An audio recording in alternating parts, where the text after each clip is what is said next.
Moonlight breaks across a misty field. Two samurai face each other in perfect silence, katanas gleaming. They bow.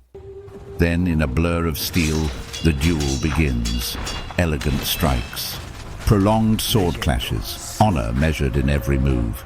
This is the samurai duel Hollywood has sold us for decades. It's also almost completely wrong. Real samurai warfare wasn't decided by flashy katana duels. It was decided by volleys of arrows darkening the sky and the thunder of war horses. The samurai were fearsome warriors, yes, but not in the cinematic way you've been taught to imagine. In this episode, we're shattering the myths and revealing how samurai actually fought on the battlefield. The katana is iconic. It's the weapon that defines the samurai in popular imagination. The perfectly folded steel blade, the lightning quick draw, the elegant cutting techniques passed down through generations. But here's the reality: for centuries, elite samurai were horseback archers first and swordsmen second. The bow, not the sword, was called the way of the warrior. Samurai trained from childhood to shoot accurately from a galloping horse, a skill that required years of practice and extraordinary discipline. In actual battles, lethal arrow storms would often decide the fight long before swords were ever drawn. Historian Thomas Conlon analyzed battle reports from the Genpei War and found that most casualties came from arrows. Warriors preferred to cut down foes from a safe distance, rather than engage in the high-risk chaos of close combat.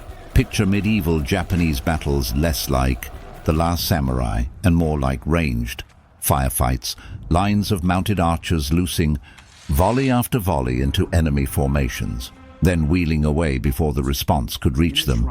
The iconic katana, a revered weapon certainly, a symbol of the samurai class and their spiritual discipline. But on the battlefield, it was a backup weapon, what you used when your arrows were spent and your spear broke. The sword was for desperate situations, not the primary tool of warfare. This isn't Hollywood's version, but it's far more strategically sound. Why risk your life in close combat when you could win from 100 yards away? Forget the choreographed one-on-one showdowns where combatants circle each other for minutes, testing resolve with elaborate techniques. Real samurai fights were brutal, chaotic, and shockingly brief. When swords were finally drawn or warriors clashed with yari spears, combat ended fast. A duel might be over in 1 or 2 moves, a well-placed thrust through an armor weak point, a grappling maneuver ending with a dagger to the throat, a mounted warrior riding down a foot soldier who never had a chance. And samurai were absolutely not above fighting unceremoniously.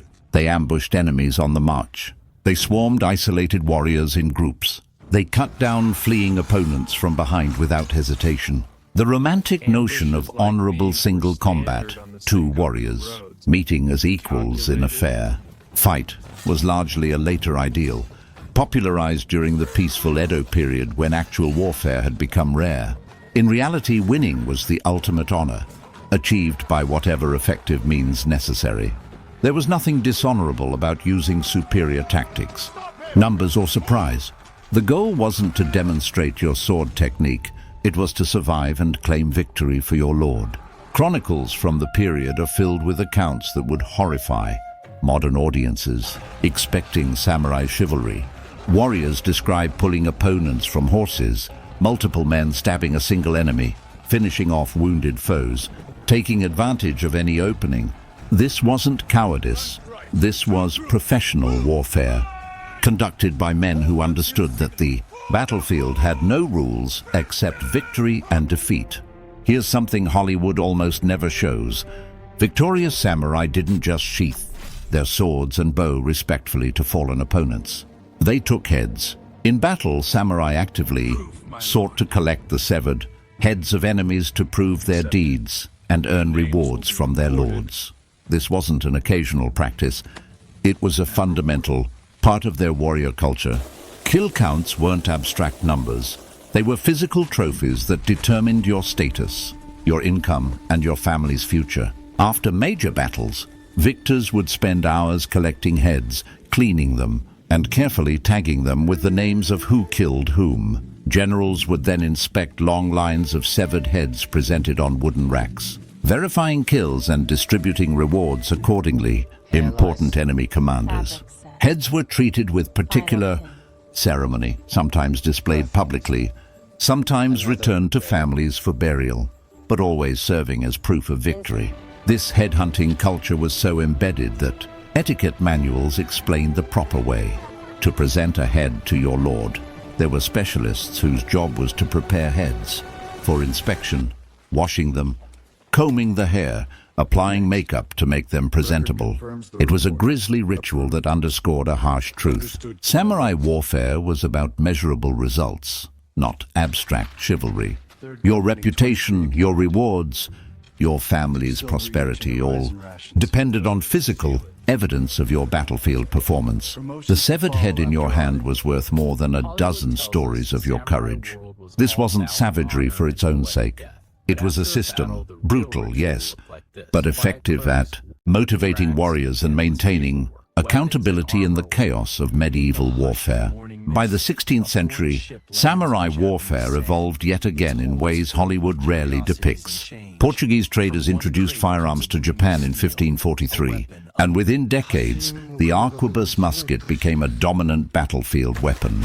The Battle of Nagashino in 1575 saw Oda Nobunaga deploy 3,000 musketeers behind wooden palisades, shredding the elite cavalry charges that had dominated Japanese warfare for centuries.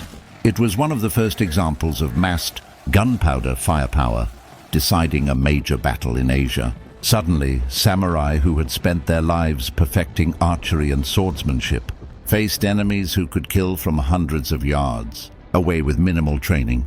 The response? They adapted. Samurai incorporated firearms into their arsenals, developed new tactics for combined arms warfare, and built massive infantry, armies that would have been unrecognizable to their ancestors. This period of warfare, with its guns, its enormous armies, its castle sieges involving tens of thousands of soldiers, is almost never shown in samurai films, which prefer the more pure image of sword-wielding warriors. But this adaptation reveals something crucial about the samurai. They weren't mystic warriors bound to tradition. They were professionals who understood that survival required embracing new technology and tactics. When spears were most effective, they used spears. When bows dominated battlefields, they became master archers. When guns arrived, they learned to use guns. Through all these eras, one truth remained constant. Real samurai combat was about discipline, organization, strategy, and lethal efficiency. The legends of noble duels and lone swordmasters wandering the countryside, perfecting their technique through spiritual discipline. These stories aren't entirely fiction. They're rooted in real traditions that developed during Japan's long periods of peace, when martial arts became more about philosophy than battlefield effectiveness. But these were the exception, not the rule. On actual battlefields, samurai won through coordinated archery volleys, combined arms tactics, ruthless exploitation of enemy weaknesses, and a very human capacity for adaptation. They dominated warfare in medieval Japan not through magic or mysticism, but through superior organization, training, and a willingness to do whatever it took to achieve victory. Knowing this doesn't diminish the samurai. It makes their achievements even more impressive. They weren't superhuman warrior poets living by an unbreakable code. They were professionals who mastered the most effective military technologies of their era, adapted when those technologies changed, and built a warrior culture that dominated Japan for centuries. They were strategic thinkers who understood that survival required both courage and calculation. The Hollywood version is beautiful, but the real story of warriors who combined archery, cavalry tactics, infantry coordination, and eventually firearms into one of history's most effective military systems is far more remarkable. The samurai didn't need Hollywood's myths. The truth was impressive enough.